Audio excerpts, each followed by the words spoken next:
नमस्कार। चलिए आज एक सफर पर चलते हैं। कोई 1000-2000 साल नहीं, बल्कि पूरे 20 लाख साल पीछे, पाषाण युग में। ये सिर्फ इतिहास की बात नहीं है, ये हम सबकी कहानी है। ये कहानी है कि कैसे हमारे पूर्वजों ने सिर्फ जीना नहीं सीखा, बल्कि इस दुनिया को समझना और उसे अपने हिसाब से ढालना शुरू किया। शिकारी से किसान बनने की और एक जगह से दूसरी जगह भटकने से लेकर घर बनाने तक की। तो चलिए शुरू करते हैं ये शानदार सफर। जरा सोचिए उस दुनिया के बारे में जहां सुबह उठकर पहली फिक्र ये नहीं होती कि आज क्या करना है, बल्कि ये होती है कि आज खाने को क्या मिलेगा। शुरुआती इंसानों के लिए यही एक हकीकत थी। उनका हर दिन, हर एक पल बस जिंदा रहने की एक जंग थी। भोजन की तलाश और साथ ही बारिश, धूप और खतरनाक जानवरों से बचने के लिए एक महफूज ठिकाने की खोज। इन लोगों को हम शिकारी संग्राहक कहते हैं, और ये नाम ही उनकी पूरी कहानी कह देता है। उनकी जिंदगी पूरी तरह से प्रकृति की लय पर चलती थी। वो पर्यावरण से बहुत गहराई से जुड़े हुए थे, जानवरों की आदतों को समझते थे और बस हमेशा उनसे एक कदम आगे रहने की कोशिश करते थे ताकि जिंदा रह सकें। तो एक सवाल मन में आता है कि अगर उन्हें रहने के लिए कोई अच्छी गुफा या ठिकाना मिल भी जाता, तो वो एक ही जगह पर टिककर क्यों नहीं रहते थे? हमेशा चलते रहने की इस खानाबदोश जिंदगी के पीछे आखिर क्या वजह थी? देखिए, इसके पीछे कोई एक नहीं बल्कि 4 बड़े और बहुत ही प्रैक्टिकल कारण थे। पहली बात, अगर वो एक ही जगह पर ज्यादा दिन रुकते तो वहां खाने पीने की चीजें खत्म हो जाती। दूसरा, उनका भोजन यानी जानवर खुद झुंड में एक जगह से दूसरी जगह जाते रहते थे, तो शिकारियों को भी मजबूरन उनके पीछे पीछे जाना पड़ता था। तीसरा कारण था मौसम। फल और पौधे अलग अलग मौसम में अलग अलग जगहों पर उगते थे। और हाँ, सबसे जरूरी, पानी। जब पानी का कोई स्रोत सूख जाता तो नए की तलाश में निकलना ही पड़ता था।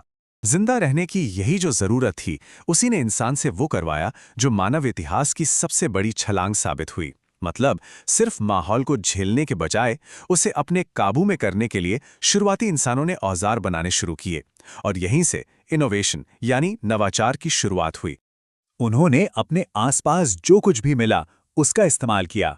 पत्थर, लकड़ी, जानवरों की हड्डियां।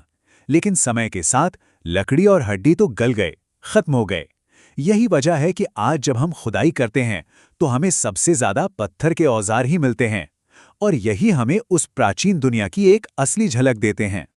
ये बस पत्थर के टुकड़े नहीं थे, ये समझिए कि उस जमाने के स्विस आर्मी नाइफ थे।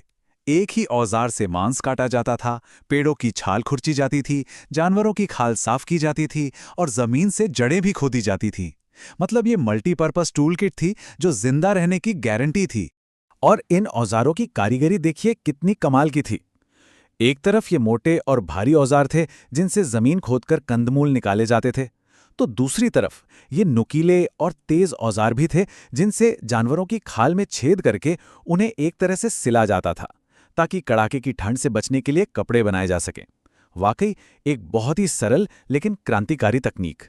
तो औजारों ने इंसान को काम करने के लिए हाथ दिए, लेकिन अगला कदम दिमाग का था। यह कदम था आग और रहने की सुरक्षित जगह पर काबू पाना। अब लड़ाई सिर्फ पेट भरने की नहीं थी, बल्कि दुनिया को अपने लिए एक बेहतर और सुरक्षित घर बनाने की थी। इन शुरुआती इंसानों को कुदरती गुफाओं में पनाह मिली, जैसे कि अपने भारत में भीमबेटका की गुफाएं। इन गुफाओं ने उन्हें न सिर्फ बारिश, धूप और जंगली जानवरों से बचाया, बल्कि ये पूरे समुदाय के लिए इकट्ठा होने की जगह भी बन गई। और यहीं से एक स्थिर जीवन की शुरुआत हुई। और फिर आई आग। आग एक असली गेम चेंजर थी। पर हमें यह पता कैसे चला? कुरनूल जैसी गुफाओं में पुरातत्वविदों को राख के ढेर मिले हैं। ये इस बात का पक्का सबूत है कि इंसान ने मानव इतिहास की शायद सबसे बड़ी खोजों में से एक, यानी आग का इस्तेमाल करना सीख लिया था। आग ने तो सच में सब कुछ बदल कर रख दिया। सोचिए, अंधेरी गुफाओं में रोशनी आ गई, कच्चा मांस जो पचाना मुश्किल था अब पकने लगा, और सबसे बड़ी बात, आग एक ऐसा हथियार बन गई जिससे खूंखार जानवर भी डरकर दूर रहते थे। हजारों लाखों साल तक शिकार करने और फल फूल इकट्ठा करने के बाद अब मानव इतिहास का सबसे बड़ा मोड़ आने वाला था। ये एक ऐसी क्रांति थी जिसने सब कुछ बदल दिया। ये बदलाव था इकट्ठा करने से उगाने की तरफ। ये सब शुरू हुआ करीब 12,000 साल पहले, जब आखिरी हिमयुग खत्म हुआ और मौसम गर्म होने लगा। गर्मी की वजह से दूर दूर तक घास के मैदान फैल गए। इससे हिरण, भेड़, बकरी जैसे घास खाने वाले जानवरों की तादाद बढ़ गई और इसी ने एक नई युग, पहले मध्यपाषाण और फिर नवपाषाण काल के लिए जमीन तैयार की, जहां खेती की शुरुआत हुई। अब इंसान सिर्फ कुदरत से ले नहीं रहा था, बल्कि उसे अपने हिसाब से बदल रहा था। उन्होंने ये सीख लिया कि कैसे बड़े दानों वाले पौधों को चुनकर उगाया जाए और कैसे शांत स्वभाव वाले जानवरों को पाला जाए। इसी प्रोसेस को हम पालतू बनाना कहते हैं और इसने दुनिया को हमेशा के लिए बदल दिया। और इस क्रांति का नतीजा क्या हुआ?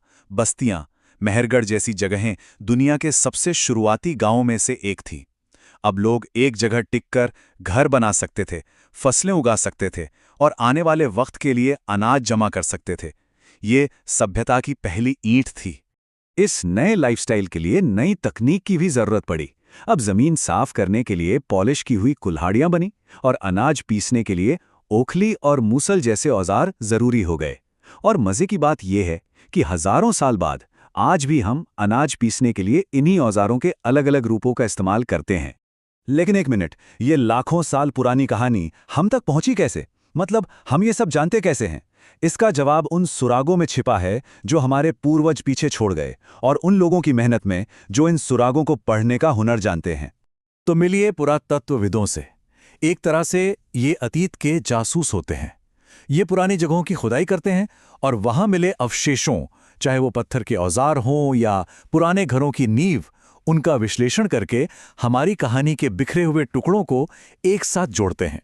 ये जासूस कई तरह के सबूतों पर काम करते हैं। कुछ सबूत लिखे हुए मिलते हैं, जैसे ताड़ के पत्तों पर हाथ से लिखी है पुरानी पांडुलिपियां। इनसे हमें उस जमाने की धार्मिक मान्यताओं, दवाइयों के ज्ञान और रोजमर्रा की जिंदगी के बारे में पता चलता है। दूसरे सबूत पत्थरों पर खुदे हुए मिलते हैं, जिन्हें शिलालेख कहते हैं। इन पर अक्सर राजाओं के आदेश या उनकी जीतों का ब्यौरा होता है। इससे हमें उस समय के समाज और राजनीति को समझने में बहुत मदद मिलती है। और शायद सबसे दिलचस्प और व्यक्तिगत सुराग मिलते हैं कब्रों से। किसी इंसान के साथ दफनाई गई चीज़ें हमें उनकी ज़िंदगी की एक झलक देती हैं। वो क्या खाते थे, कैसे औजार इस्तेमाल करते थे, और यहाँ तक कि मौत के बाद की ज़िंदगी के बारे में उनकी क्या मान्यताएं थीं। तो खानाबदोश शिकारियों से लेकर बसे हुए किसानों तक का ये जो लंबा और शानदार सफ़र है, ये सिर्फ कोई पुरानी कहानी नहीं है, ये हमारी अपनी कहानी है। ये उस नींव की कहानी है जिस पर आज हमारी पूरी दुनिया, हमारी पूरी सभ्यता टिकी हुई है। इसे ईंट दर ईंट बनाया गया है। पाषाण युग के नवाचारों जैसे औजार, आग और खेती ने इंसानियत का भविष्य तय कर दिया। आज हम भी एक नई तकनीकी क्रांति के दौर में जी रहे हैं। तो सवाल ये है कि आज के कौन से नवाचार हमारे भविष्य को ठीक उसी तरह बदल देंगे? इस पर ज़रूर सोचिएगा। देखने के लिए